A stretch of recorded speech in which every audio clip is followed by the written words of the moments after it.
man pour tëj rek ci chapitre bi li ñu bëgg a wax mooy malgré le contexte extrêmement difficile nous avons fait l'option d'orienter le maximum de dépenses vers le social, def beaucoup de renonciations pour mun a soulager les Sénégalais. Le plan de redressement économique,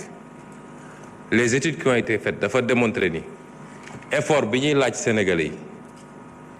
yi li plan de redressement économique investissement yi ñu ciy def li muy jur moo ëpp njëriñ foofu en termes de retombées économiques et sociales ba ci en termes d'impact sur la réduction de la pauvreté. Rien que sur 2026, les effets calculés, c'est à peu près 150 000 Sénégalais qu'on sortirait de l'extrême pauvreté. Am na ko wax léegi nag ne on peut faire dire tout aux chiffres et pourtant 5 secondes plus tard il nous demande des chiffres sur les déguerpissements. Comme on peut faire tout dire aux chiffres, il faut pas demander de chiffres. Kon les mesures yi ñuy jël soo seetee le presse li ñu orienté ci mesures sociales, le nombre de structures sanitaires qu'on doit construire à partir du presse, le nombre de structures scolaires yi ñu war a construire, les efforts consentis pour la réduction parce que nee nañ dund gi dafa cher mais ñun bi ñu fi toogee léegi prix ceeb yokkuwul, prix diwlin yokkuwul, prix suukar yokkuwul te def nañu des baisses bi ñu fi toogee léegi et malgré la conjoncture te dina amaat yeneen baisse incha allah. Kon loolu li ma bëgg a wax Sénégalais yi mooy jafe-jafe am na ci lu ñu donn waaye terewuñu saa su ne suñu première préoccupation bu ñu xëyee mooy naka la ñuy def ba malgré tout ñu gën a yombalal Sénégalais mbir yi. Waaye nag aw askan goo gis tey mu nekk dans l'aisance bëgg naa kenn ku nekk si yéen de temps en temps guddi balaa muy tudd rek na dugg YouTube mu tàppe Chine révolution chinoise wala mu tàppe Singapour wala mu tàppe Malaisie wala fu mu munti tàppe rek mu déglu mu xool le changement structurel des sociétés du lu yomb. Bi may nekk opposition je disais il faut qu'il y ait une génération avec une masse critique qui accepte de se sacrifier pour ëllëgu réew mi mënul yombee noonu. Et nous en tant que leader politique parce que dafa am loo xam ne ci leadership politique la bokk mooy nga mën a ànd ak saw askan. Churchill bañ ko nommé premier ministre la leen wax digguma leen lu dul ñaq ak deret parce que pleine guerre la woon nga wax loolu sa askan. waaye homme politique boo xam ne da ngay bëgg a nëbb askan wi dëgg bi ak situation bu mu nekk mooy andi nag bëgg lu fees bëtu nit ñi nga dem di wër di leb di ko làq ba mu andi ñu fii. Dañu toll moment choix où le peuple sénégalais doit choisir ban type de leadership la bëgg. Ku koy wax dëgg même bu dee jafe naa dégg ne ko nag kaa ñu ànd uti solution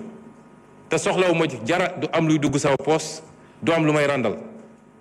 wala koo xam ne day ñëw ne ko ëllëg ma andil la jant bi ndax looloo fi jóge li jiitu ñëw. Kon ci moment boobu la ñu nekk te dafa interpeller conscience chacun d'entre nous à commencer par la jeunesse, la diaspora, les élites intellectuelles. Le pays est en train de changer waaye changement structurel du lu ñuy décréter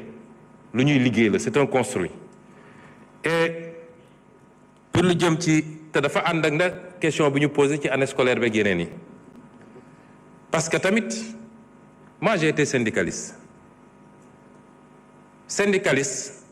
munoo ne man sama yoon newul ci lan la état bi mën ak lu mu mënut man sama bopp rek laa gis ñu andi la lu leer nañ ne la lii moo fi xew lii mooy situation te teewul ñu ngi def effort ndax conseil des ministres passé bii rek problème décisionnaire teg nañ ci acte. C'est combien de milliards bu ñu consentir. L'État fera tout ce qu'il peut mais autant ñun on fait l'effort d'écouter, de comprendre et de faire des ajustements, autant on l'attend de tous les partenaires. Lu ko may rek ci bras de fer lañ jëm. L'État ne peut pas donner ce qu'il n'a pas. C'est pas seulement les enseignants, la ñu la état di gérer peut-être c'est 80 000 enseignants ou peut-être 20 000 je ne sais pas c'est pas seulement le secteur de la santé mais mbay maa ngi fi càmm gaa ngi fi transport baa ngi fi université gaa ngi fi tous ces gens-là il faut qu'on fasse face pour les aider dans un contexte boo xam ne nëbb nañu bor ba mu mat li mu mat ñu war a am ambition ramener le déficit d'ici 2026 2027 à 3%. 13% lañ ko fekkoon ñu nekk ci consolidation budgétaire mais loolu nit ñi war nañoo mën a déggu suñuy argument ñu nëbbuñu dara on a fait le pacte de stabilité toog ak syndicaliste teg lépp sur la table et ce que je redis chaque fois gis nga richesse balaa nga koy séddale da nga koy créer ba pare père de famille bu bëgg a jënd kër Almadi pour ay doomam bu ko liggéeyul ba yor ko du ko jënd ñun ñëpp ñooy ànd créer la richesse ci loolu la ñu war a jublu réew mi dafa war a jublu ci liggéey suba ngoon amul lu ñuy xaar dañu war a jublu ci liggéey interpellation yi am ma fàttali d'ailleurs honorable Taf Sucé parce que yeggali mu woon que c'est le 1er décembre 2024 la bind ministre des finances pour ne ko nañu restituer le site à sa destination de trouver une compensation et le 14 avril 2025 on a pris le décret déclarant d'utilité publique la forêt classée de Thiès et prononçant le retrait du bail bi waroon dem vers la construction de cité laaj nga ma nag lu jëm ci 1000 milliards yi opposition bi yëpp dañoo bëgg a focaliser wu sur le débat des 1000 milliards ma fàttali ni boo delloon rek ci rapport Cour des comptes la ñu génne ci ay comptes yoo xam ne comptes yu jaarul yoon la te benn ci compte yooyu muy le cap gouvernement bi ñu tuddee cap gouvernement le compte numéro 36 83 47 nga xam ne 1343 milliards lañ fa jaarale ci lu jaarul yoon boo jëlee le compte PDS 303 milliards jaar nañ ko ci lu jaarul yoon la ñu jaarale ci hors circuit ci ay milliards ëpp na 1000 ëpp na 2000 ëpp na 5000 am na information yoo xam ne dikkal nañu ci lu jëm ci ay comptes yu mel noonu lu jëm ci ay transfert d'or ak yu demee noonu jox nañ ko ñi ñu ko war a jox pour ñu mottali enquête bi génne les vérifications la ci des nag man lu ma leen mën a wax musa wax histoire da koo andi ba mu leer nañ fii bi may wax problème OFNAC bi 94 milliards yi nga dégg naa ko ci ba assemblée bi fii def commission d'enquête maa ngi woon campagne présidentielle ñu ne ma ñëwul uy si ma bañ fan la mujje rapport boobu mi ngi parquet financier fi mu ne nii ñu ngi koy convoqué ay nit bi may wax fii li jëm ci Petrotim ak bi may wax fii ci li jëm ci dette cachée bi ba ci sax rapport Prodac bi nga xam ne tey ñu ngi ciy convoqué ay nit te am na ci yeneen développement yu gën a intéressant xam naa dina am ñuy ñàkk nelaw et semaine prochaine samay avocat dinañ ci wax ak Sénégal yi bu soobee yàlla ñu ngi leen di gërëm di leen sant.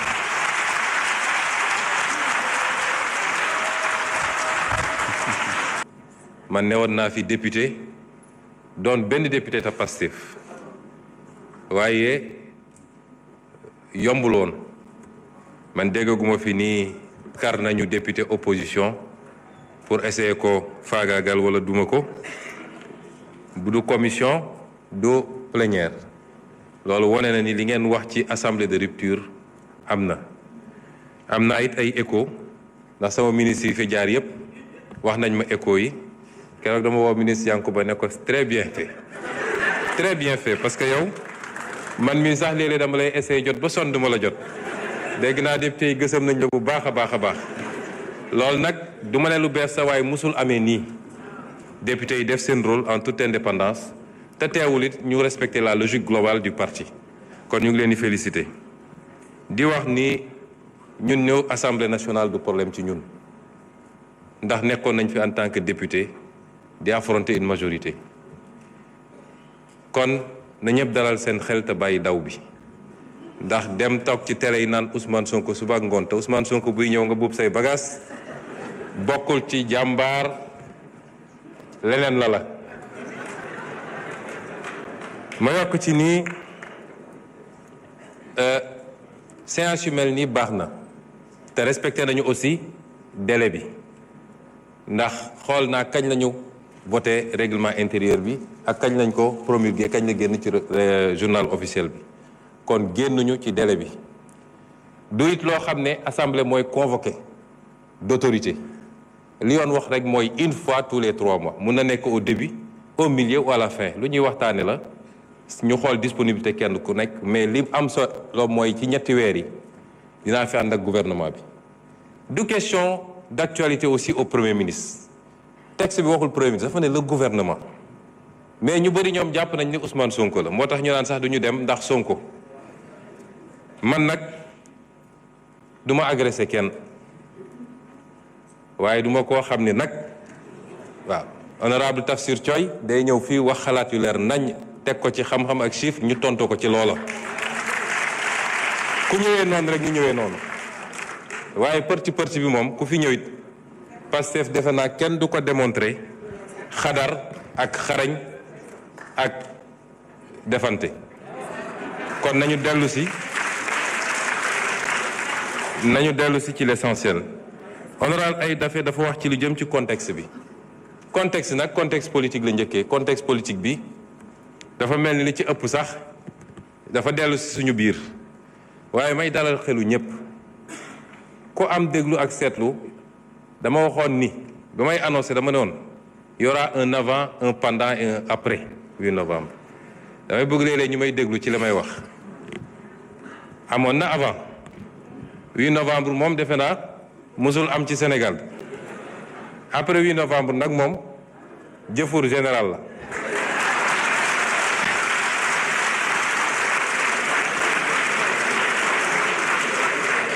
waaye ñu daral xelu nit ñi ni loolu dafa amoon benn nécessité il y avait un besoin de clarification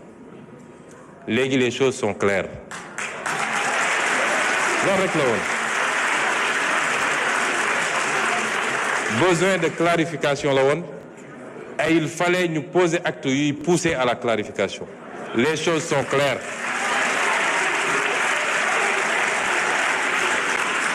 mu des nag ñu doxal ku yaakaar ni problème bu insurmontable am na fi wala nit ñi dootuñu tuddante loolu amul jàmm rek lañu séq jàmm rek di xëy di gontu di liggéey di añandoo di reerandoo benn problème amul ci wàllu politique ku nekk mun na am doxalinam ci wàllu état tey la ñu gën a farlu ci liggéey parce que li gars yi xamul man liggéeyalu ma président Bassirou Diomaye man Sénégal lay liggéeyal ma président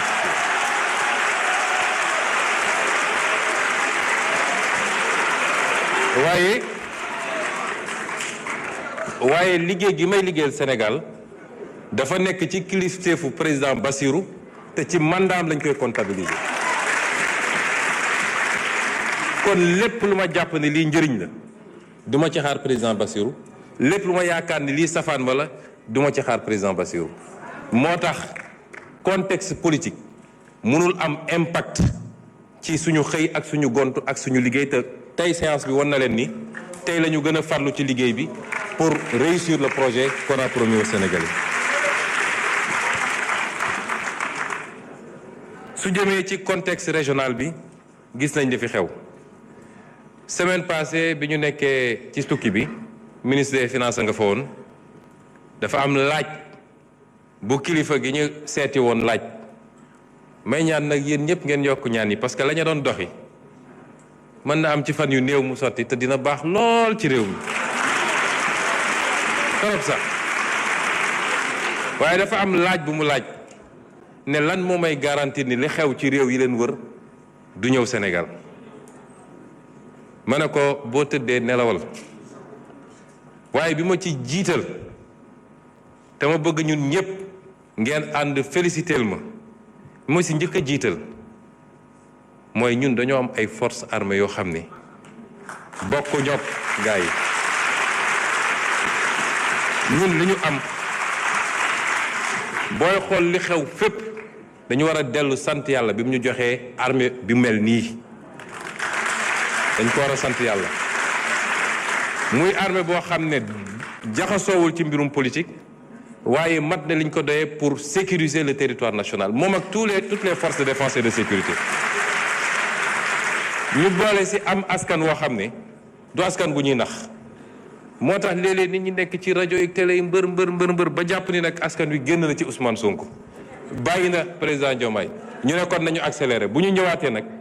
gis lu raw lañ daan gis askanu Sénégal du askan bu ñuy nax moo tax xeetu politique bu bees gi mooy jàkkaarloog askan wi di leen wax dëgg saa su ne loolu ñi nga xam ne politique tappale la ñu xamoon ils sont complètement dépassés moo tax li leen dese mooy di fay ay nit pour ñu wax ju ñaaw le message nag mooy li may wax Sénégalais yi mandat bi mandat wu réforme la mandat bi réforme li ci jiitu mooy ñu xoolaat suñu bopp par rapport ak valeurs yi ak jikko yi le capital humain réew jikko ak valeur moo koy tabax Singapour bi ma tudd léegi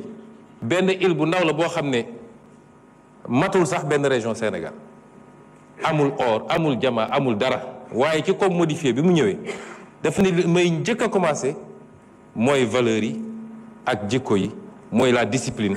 mooy le respect de la règle mooy l'éducation moom foofu la njëkk a commencé tey ci réew yi gën a développé ci àdduna la bokk li Sénégal am Singapour amul toq bi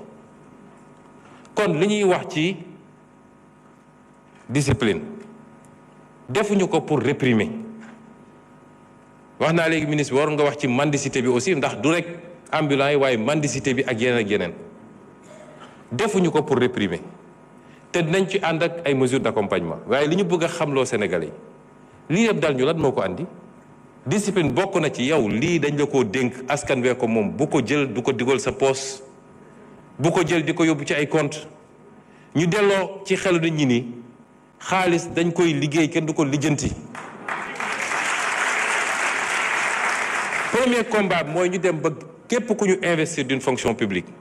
moo xam fonctionnaire nga moo xam décideur politique nga dootoo ñemeeti jël fistine boo moomul fii rek egguñu foofu rek li waroon tabax hôpitaux yi li ñu waroon tabaxee 100 hôpitaux 10 hôpitaux lañ ciy tabax loolu bokk na ci facteur de sous-développement te loolu bokk na ci l'un des grands combats de ce chantier de ce mandat dellu ci valeurs yi ak jikko yi ñaareel bi mooy ñu partager une vision économique lan la ñu bëgg a def ci réew mi chaque jour ñu ngi expliquer pourquoi ñu ne priorité réew du dem tabax ay forcément ay immeuble ay autoroute waaye tabaxal lii téye koom réew mbayu réew ma fan la toll napp gi fan la toll càmm gi fan la toll ressource naturelle réew mi est-ce que téye nañ ko ci réew mi est-ce que ñi ngi fexe transformer loolu mu andi valeur ajoutée moo gën ñu koy bàyyi mu génn brut loolu bokkul ak li fi daan am donc option yi bokkul kon effort yi ñuy réclamer peuple bi c'est pour aller d'un point bi ñu fekk réew mi mais lii ñu wax nii buñ ko réaliser defe naa coow li yëpp ñuy wax ci jafe-jafe yeeg emploi jeunes yooyu dootu fi am mais loolu pour ñu avancer il faut ñu partager gis-gis bi te il faut que ñu fexe ba instaurer ce débat là mu doon le débat prioritaire fii waaye débat xëy su ba ngoon jot am Sonko andil Ousmane amalul njëriñ réew mi nañu wax lan la président Bassirou Diomaye ak gouvernement am di def ci mbay mi ci càmm gi ci napp gi lan la ñuy def pour téewaat suñu réew moomaat ko loolu moo ëpp solo que débat yooyu ñuy am kon peuple bi ci boppam moo war a affranchir bu dee lenn ci médias yi ak réseaux sociaux yi buggu ñoo topp loolu peuple bi moo war a am ful la boppam daal di dellu ci ses orientations soo déggul loo xam ne jëm na ci liy farata liy njëriñu réew mi nga romb loolu dem toppatoo farata parce que booy déglu léegi Sénégal nga tukki tuuti da nga naan mais ñun dafa li am Sénégal amul fenn amu ko te ñëpp laa wax nag ku bokk ak man ak ku bokk ak keneen man sama discours musul changer nañu dellu si ci valeurs yooyu c'est extrêmement important te loolu c'est l'un des éléments importants de ce mandat. Ce mandat est celui de la refondation patriotique. Les valeurs humaines, le capital humain, la souveraineté, mais également les réformes institutionnelles et politiques am na ko laaj léegi pour gën a dëgëral et stabiliser les options économiques claires mais surtout te loolu lu am solo la ñun ñiy jiite il faut qu'on soit irréprochable aw askan munoo ko woo ci direction bu dee yow jiituloo ko fa moo tax la reddition des comptes la fa daan am régime bu ñëw ñu yëkkati ko quelques jours jàpp benn wala ñaar bugg émissaire après mbiri ndax saay loolu mënatul am du soxar du fayantu waaye c'est une demande forte du peuple sénégalais qui a suffisamment subi moo tax nous veillerons à ce que ñu doxalee ko ni ñu ko war a doxalee ba képp koo xam ne def nga te mu am ay preuve yu def nga lay ak peuple sénégalais ku deful ñu bàyyi la nga ñibbi waaye ñun ñi nga xam ne ñun yàlla dénk tey ma dellu waxaat ko du ay menace du dara ku ci yàkkamti wala nga dugg ci logique politicienne mooy jàpp ni il faut ma dajale xaalis pour dem uti ay base politique ba laal la waruta laal doo ci mucc yow it parce que fii amul kumba am ndey kumba amul ndey on appliquera la même rigueur enfin yi nga xam ne c'est les grandes orientations li ma bëgg a gëm lu peuple bi xam ko mooy conviction man dugguma politique pour am dara soxlawuma dara ci politique man conviction mu dugal ci politique ku may woteel danga may woteel ci base boobu bu dee li may wax doyu la wala gisoo sa intérêt mun nga woteel keneen waaye ni ma meloon démb ci opposition na la defe naa Tafsir Thioye posé na question bu mel noonu la raison d'état ou yu mel noonu li ma gëm mooy yow mi ñu dénk yaay jox état bi contenu ci jamono ju ñu fa nekk ça veut pas dire qu'il faut être rigide mais dafa am des fondamentaux ci li nga yàgg a wax ak askan wi ba ñu dégg ko nga ne lii laa gëm lan moo mën a justifier nga ñëw nekk ci pouvoir di changer loolu rien ne peut le justifier te la plupart du temps on ne le fait pas pour le peuple on le fait pour des intérêts occultes on le fait parce qu'il y a des pressions de lobby on le fait parce qu'on a ses calculs personnels mais on ne le fait jamais pour le peuple et c'est pourquoi man li ma gëm mooy la raison d'État c'est la raison de celui qui incarne ou ceux qui incarnent l'État par rapport à leur combat politique par rapport à leur doctrine par rapport à li ñu wax ak réew mi pendant tout ce temps-là c'est ça la raison d'État et la souveraineté lu am solo la c'est au nom de cette souveraineté que je considère moi-même que réew boo xam ne Sénégal seq na ak yow réciprocité dafa war a am waxoon naa ko fii ci visa yi te ñu ngi ciy liggéey noonu laa koy waxee ci extradition réew bu téye un fugitif sénégalais ne du ma extrader li nga fi am di demander extrader du ma ko extrader je ne le ferai jamais et le principe de souveraineté également est important loolu daal laay wax ci appel qu'on reste nous-mêmes rawatina yéen patriotes yi bu ñu pouvoir soppi lañ doon woote démb ak barki démb nañ ci continuer te xam ni nguur yàllaa koy joxe jaarale ko ci réew jaarale ko ci nit ñi mais ci kaw relation de confiance bi ngay séq ak nit ñi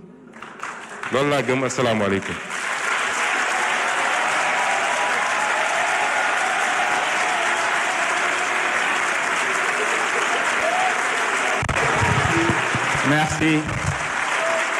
Merci beaucoup.